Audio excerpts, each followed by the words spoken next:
Hi, this is David Shoemaker, and I'd like to welcome you to the latest Living Thelema segment. Now, this month's topic is going to be meditation and visualization, and this is something of a sequel to the segment I did a few months ago on asana and pranayama, so you might wish to listen to that segment before listening to this one, although that's not really necessary. Now, this is another topic that was suggested via some Facebook fans, so thank you very much for keeping the suggestions coming. I really do appreciate it, and as you can see, over the past few months, we've actually used quite a bit of your suggestions, so I really do appreciate it. Now, let's start with basic meditation, and I should emphasize this will be basic meditation. Naturally, meditation, like many of the topics we cover, has a huge continuum of practice, and it's something that is very likely to be a basic practice, but it's also very likely to be a practice that one carries through to the highest levels of attainment, just taking very different forms. Now, typically when we speak about meditation in a Thelemic context, and especially if we're discussing it in the context of the curriculum of AA, we're going to be focusing on Raja Yoga style meditation. But you'll see from the discussion today that there's a lot of other options open to you. Some, even within the traditional AA curriculum, rely more on Buddhist techniques, and some are entirely almost proto-guided imagery techniques that Crowley created for the work of AA. So, kind of a grab bag, but let's start with the classic stages of meditation that we find in Raja Yoga. This begins with the process of concentration, called dharana, and when this is sustained and there is a successful result, we begin to have what is called dhyana, which is known as the union of subject and object, the ego and the non-ego, or the observer and the observed, etc. You have some form of union experienced with the object of your meditation, basically. We also, in the course of improving our ability to meditate, obtain more control over the mind. This is known as pratyahara. And finally, all these techniques can ultimately lead to the result we call samadhi, which is a transcendent state of consciousness that is really beyond rational description as we understand it. But since basic practice begins with dharana, that's what we're going to focus mostly on today, concentration practices. It really is the bread and butter of daily practice, and is likely to be so for weeks and months before other stages typically occur. I've discussed in previous segments the process of setting up a basic magical regimen, and dharana or concentration practices are certainly likely to be a part of that. In relation to AA, you'll note that the probationer, even at this very beginning level as probationer, is likely to do quite a bit of experimentation with dharana, along with asana and pranayama. You can look in Liber E, Crowley's Liber E, for these basic instructions. In the neophyte and zealot grades, there is work with some guided meditations known as MMM and AAA. Essentially, these are like guided imagery exercises based on the initiatory formula of those grades. It's kind of a means of deepening the aspirant's understanding of these formula and accelerating their action. The practicus works with Liber tourus, which is a very challenging but powerful practice in control of thought. Liber jugorum is a form of control over thought, word, and deed, akin to some Raja Yoga techniques that is worked with in the AA across several grades. And the whole process is brought to a point, a single point of focus at the Dominus Liminis grade. And you'll see on the Dominus Liminis task paper, he shall meditate on the diverse knowledge and power that he has acquired and harmonize it perfectly. In other words, the climax of all this Raja Yoga that has gone before is that the one-pointed focus of the mind, the meditation, literally becomes a living meditation in our day-to-day lives on the synthesis of the elemental grades and all that they represent inside the aspirant at this point of the path. So that's really the whole arc of practice of meditation as we see across the first order grades of AA and in all its different forms. But as I said, it all begins with daily basic concentration practices, dharana. So let's bring it back to that, and let me give you some practical tips on executing this. Now, as I said, you may have heard my asana and pranayama segment, focusing specifically on the role of asana in preparing one for concentration practices here. The point of asana, one of the main points of asana, is simply to attain skill in keeping the body still, and importantly, in allowing the mind to ignore stimuli coming from the body. In other words, we set ourselves up so that we are less likely to be distracted by stimuli from the body, so that we can better keep our focus on whatever we are choosing to do our meditation on. Makes sense? So you're going to find, certainly, that if you undertake concentration practices, the more able you are to ignore bodily sensation at the time of doing the practice, probably the more effective the practice will be, just as much as you'd want to ignore any other sort of stimuli if you're trying to focus on a particular thing. So some preliminary work with asana, is probably useful here. The basic concentration practice is a self-discipline practice. It's a discipline of the mind to stay focused on the intended object of meditation, whether that be an object, a visualized object, or the breath, or a mantra, something like that. But in any case, with the basic practice here, the goal is not to let the mind wander off and think about whatever, twists and turns may come out of the original object of meditation. It's not the point here to elaborate your understanding of what a red triangle is, or get all cosmic and have visions of things. The basic point here is simply to train the mind to be still and to stay focused. And so you want to have some quantitative sense of how you're doing at that, and that's why Crowley recommends that you count your breaks of meditation. In other words, you count breaks of concentration from the focus. And by counting these, you get some sort of ability to track yourself, track your progress as you work on it. So one of the easiest ways to do this, and you can count up to 25 breaks this way, is to use your hands, use the fingers on your hands, so that, say, for example, the left hand is single breaks.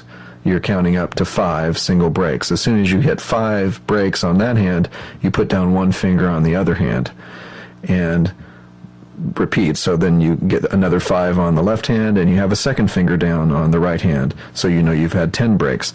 So, as I said, you can count up to 25 breaks this way.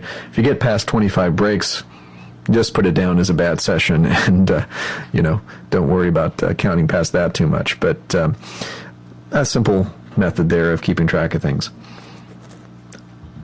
As a self-discipline enhancing practice, another aspect of that is you want to sit down with a specified goal in terms of the amount of time you're going to spend on meditation.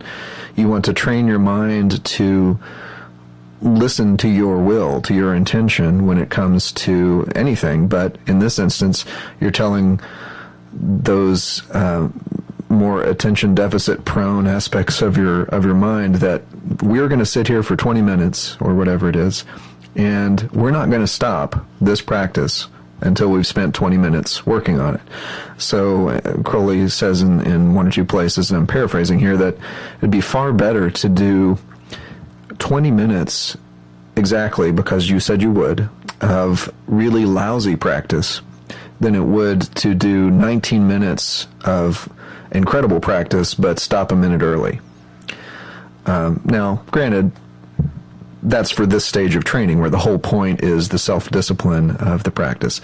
But his point is well taken, that you really want to give yourself the gift of the self-discipline that will arise when you don't let yourself stop early, when you keep your vigilance and you keep your word to yourself, essentially. That will translate in a very positive way into other aspects of fulfilling your will and not letting your ego intrude or interrupt or be an obstacle to your will.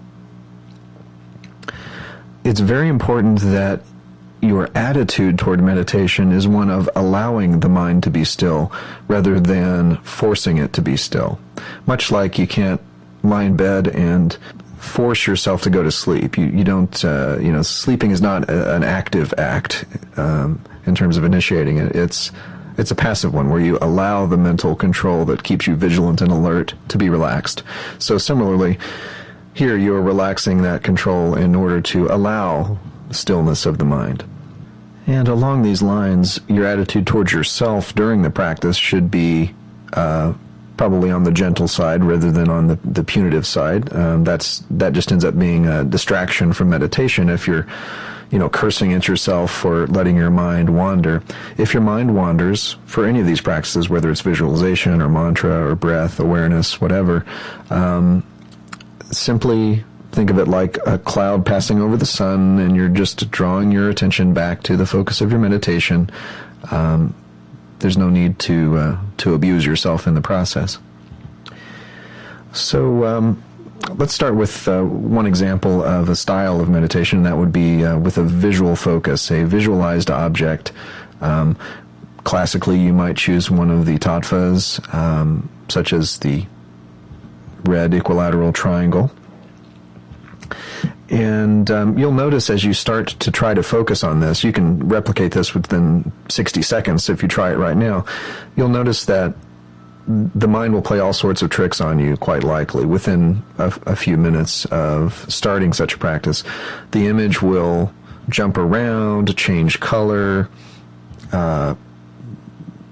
assume ridiculous proportions, get out of the shape it's supposed to be in, all kinds of stuff. And here again, I encourage you, in terms of dealing with these phenomena, rather than tightening down on it, clenching on it, and being upset about it, and so on, I encourage you to soften around it. Allow the jumping around or the color change or whatever it is to pass, and simply allow the basic image to be. And I think you'll find that over time, this is a much more effective way to get yourself into some quality and lengthy meditations on images. So you would focus on the image for a set period of time, count your breaks, and record the other conditions of the experiment, such as how much food you had in your stomach, how tired you were, perhaps what the weather was like, the physical conditions of your meditation room, any psychological disturbances that might form the sort of mental set that you had going into the exercise, and so on. Another type of meditation you might try is mantra meditation. And what I tend to recommend for this is a silent mantra that is done rhythmically, such as you choose a phrase like Ra or Quit, and you would do this rhythmically and in a sustained, unbroken fashion, and count your breaks from that that rhythm. So, for example, it might sound like this: Ra Hur Quit, Ra Hur Quit, Ra Hur Quit, and so on. You'll notice I was inserting a pause there of basically the same length as one of the syllables, so you're on a consistent rhythm.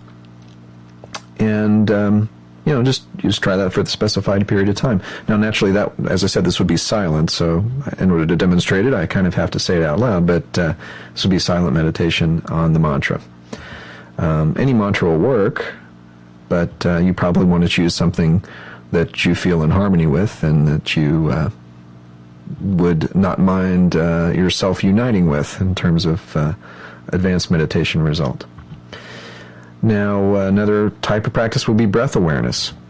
This could be as simple as simply focusing on a fourfold breathing pattern that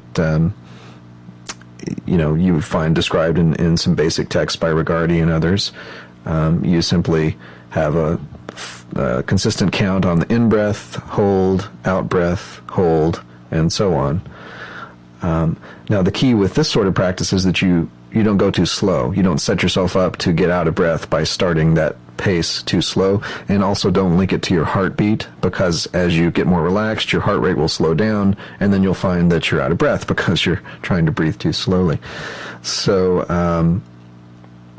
it will be fairly brisk, about the same pace as the Rahur Quit mantra I demonstrated. Might work as a starting place to kind of see how that goes for you. So each in-breath would be about as long as it took me to say Rahur Quit, pause, etc. And the out-breath and the holding times would be the same. A more advanced but really powerful breathing awareness technique is called Mahasatipatthana.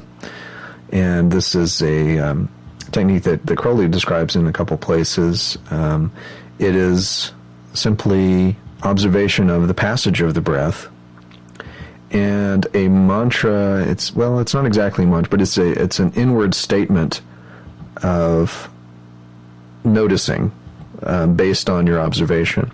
It actually should not devolve into a sing-songy mantra. It should remain an active observation. For example, you start simply witnessing your breath, natural rate, natural depth, and each time you breathe in, you would say, the breath moves in. Each time you breathe out, you would say, the breath moves out. And these would be silent statements. Now, the interesting thing here is that as you progress with this, your results will typically show a progressive disidentification with ego, with your basic ego identity, your everyday waking identity. And that's one of the really cool things about this practice. For example, you might go from simply saying the breath is moving in, the breath is moving out, to noticing that what you're actually observing is that there is a sensation that the breath is moving in. There is a sensation that the breath is moving out. Then you might discover that what you're actually noticing is that there is a perception of a sensation that the breath is moving in, and there is a perception of a sensation that the breath is moving out. So you change what you're saying silently to yourself based on what you're actually noticing. And if you follow that train of thought and that train of results, you get to some very interesting places, and I don't want to spoil it for you by kind of front-loading your experience of it, but see what happens if you practice with that for at least 10 to 15 minutes. It takes a while to get rolling with it, and on a repeated basis. See what you get in terms of that ego disidentification process. It also, of course, has the same self-discipline benefits of all these other meditation styles I've been talking about, in terms of holding yourself to an intended period of time and keeping mental focus, and you can certainly count your breaks if you wish for this practice. Now, earlier I mentioned that the practicus of AA begins experimenting with Liber tourus, which indeed is a very, very powerful practice. I thought it might be useful to read the basic instructions from Liber tourus here, so you get a sense of a very different style of practice that he's shooting for here. It's often been said, and certainly I found it true, and students I've observed, I've found it true in their work, that it's really hard to just get the mind to stop. It's much easier, and this is why the basic practices revolve around this, it's much easier to get the mind to focus on one thing and hold that focus. A more advanced practice, however, as in Liber tourus, is actually stopping thought itself. And so I thought you might enjoy hearing these instructions if you're not familiar with this text. So here we go with Liber tourus. This practice is very difficult. The student cannot hope for much success unless he have thoroughly mastered asana and obtained much definite success in the meditation practices of Liber E and Liber HHH. On the other hand, any success in this practice is of an exceedingly high character, and the student is less liable to illusion and self-deception in this than in almost any other that we make known. First point. The student should discover for himself the apparent position of the point in his brain where thoughts arise, if there be such a point. If not, he should seek the position of the point where thoughts are judged. Second point, he must also develop in himself a will of destruction, even a will of annihilation. It may be that this shall be discovered at an immeasurable distance from his physical body. Nevertheless, this he must reach. With this he must identify himself, even to the loss of himself. Third point, let this will then watch vigilantly the point where thoughts arise, or the point where they are judged, and let every thought be annihilated as it is perceived or judged. Fourth point, next, let every thought be inhibited in its inception. Fifth point, next, let even the causes or tendencies that, if unchecked, ultimate in thoughts, be discovered and annihilated. Sixth and last point, let the true cause of all be unmasked and annihilated. This is that which was spoken by the wise men of old time concerning the destruction of the world by fire, yea, the destruction of the world by fire. Let the student remember that each point represents a definite achievement of great difficulty. So there's more to the Liber, but those are the basic instructions. And it's some interesting work if you want to give that a shot. Now, that's the basics of some meditation styles. I want to move on to visualization, which is another aspect of what we're going to talk about today. Here we're talking about visualization in a slightly different sense than simply conceiving of a red triangle and meditating on it. We're talking about something a little more active, a little more akin actually to what we think of today in modern psychotherapeutic circles as guided imagery exercises, or also akin to Carl Jung's process he called active imagination, where one sort of has a waking dream encounter, interaction with the unconscious. So for this reason, I've put Robert Johnson's book called Inner Work back on the resources list for this podcast, because that's got an excellent point-by-point discussion of active imagination on there. But one thing you'll notice in the AA curriculum is that Crowley's done something interesting here in regard to these visualization practices. He's had he set it up so that the neophyte and the zealotor essentially do guided imagery exercises on the initiatory formulae of those grades. And those exercises are found in Liber HHH, sections MMM and AAA. Those correspond to the neophyte and zealotor formulae, respectively. I'm going to read from MMM, and you might find this another one that's interesting to work with. I suggest if you're going to do this, you might start by recording yourself, talking yourself through the things you're supposed to be visualizing and working on, because it's obviously a little bit disruptive to be trying to take yourself through a visualization and glancing over at a written page to remind yourself of what the next thing is. Of course, ideally you would have memorized the whole process, but to get started with it, you might record something and take yourself through. This is a little bit like self-hypnosis too, and that's another podcast. So here's MMM. Be seated in thine asana, wearing the robe of a neophyte, the hood drawn. It is night, heavy and hot. There are no stars. Not one breath of wind stirs the surface of the sea. That is thou. No fish play in the depths. Let a breath rise and ruffle the waters. This also thou shalt feel playing upon thy skin. It will disturb thy meditation twice or thrice, after which thou shouldst have conquered this distraction. But unless thou first feel it, that breath hath not arisen. Next, the night is riven by the lightning flash.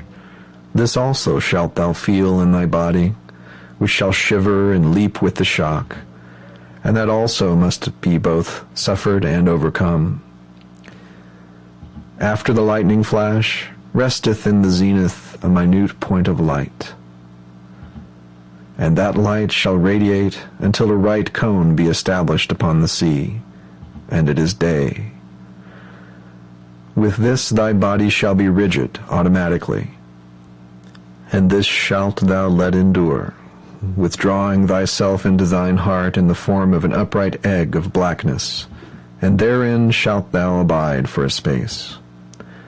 When all this is perfectly and easily performed at will, let the aspirant figure to himself a struggle with the whole force of the universe. In this he is only saved by his minuteness. But in the end he is overcome by death, who covers him with the black cross. Let his body fall supine with arms outstretched.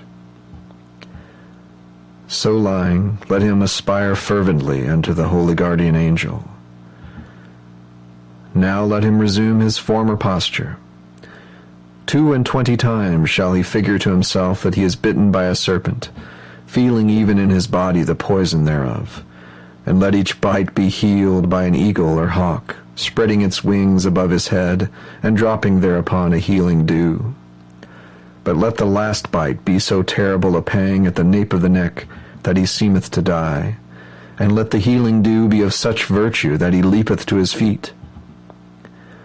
Let there now be placed within his egg a red cross, then a green cross, then a golden cross, then a silver cross, or those things which these shadow forth. Herein is silence, for he that hath rightly performed the meditation will understand the inner meaning thereof, and it shall serve as a test of himself and his fellows. Let him now remain in the pyramid or cone of light as an egg, but no more of blackness. Then let his body be in the position of the hanged man, and let him aspire with all his force unto the holy guardian angel.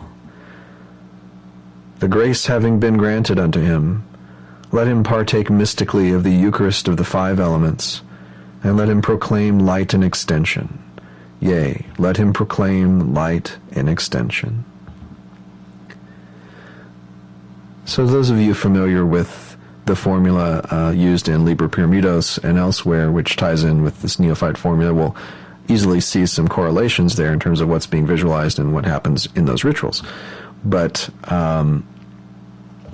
experiment with this, record it, take yourself through it, see what you get. It will take certainly multiple trials to get the most results out of it, and your own level of initiation will naturally affect how far you find yourself able to go.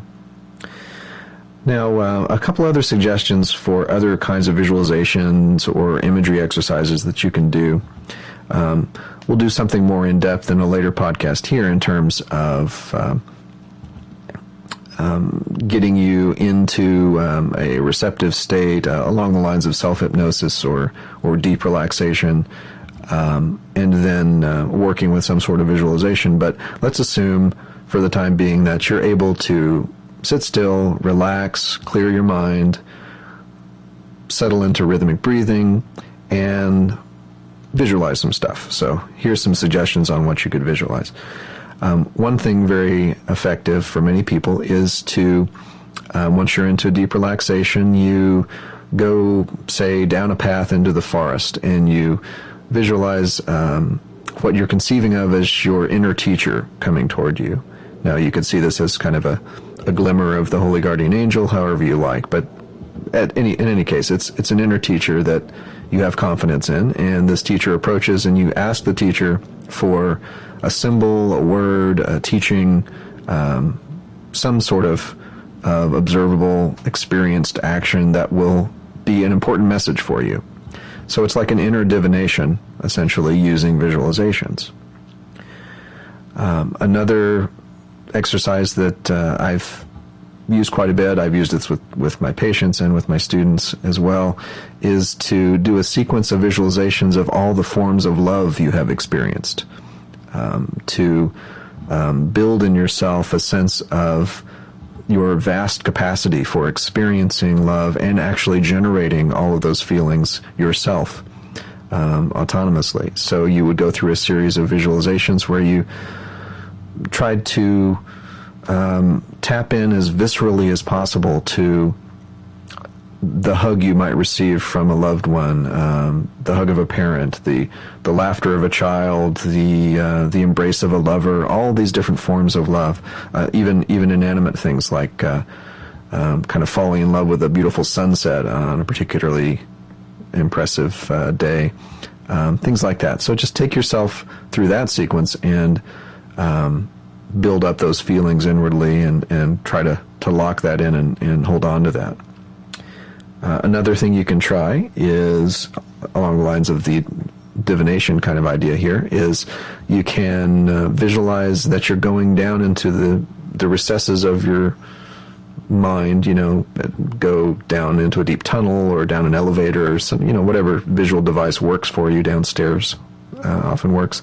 And there you discover this treasure chamber, and there's a chest which you open, and you know that you're going to find 3 objects within, and each of these objects, which may be something familiar or unfamiliar to you, are going to have a particular teaching for you about your growth stage.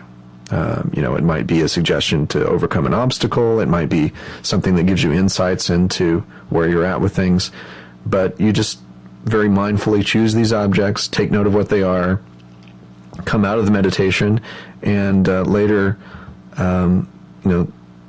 actually you can do this within the meditation or later, kind of do some further pondering of what these symbols might mean to you, and of course put the details in your diary. Finally, there's something that we call the affect bridge technique, and this is especially useful if you're finding disturbing emotions coming up that you can't necessarily pinpoint the source of them. It feels intense, maybe out of proportion with the present day sources of stress or problems. So you visualize yourself, once you're relaxed, you see yourself standing in front of a bridge, and you know that this bridge takes you from the feeling you're experiencing now, whatever this troublesome feeling is. This bridge will take you to the source of that feeling in your past. So you might find yourself coming back to a scene where you experienced the same emotion in the context of a parental interaction when you were small, or something along those lines.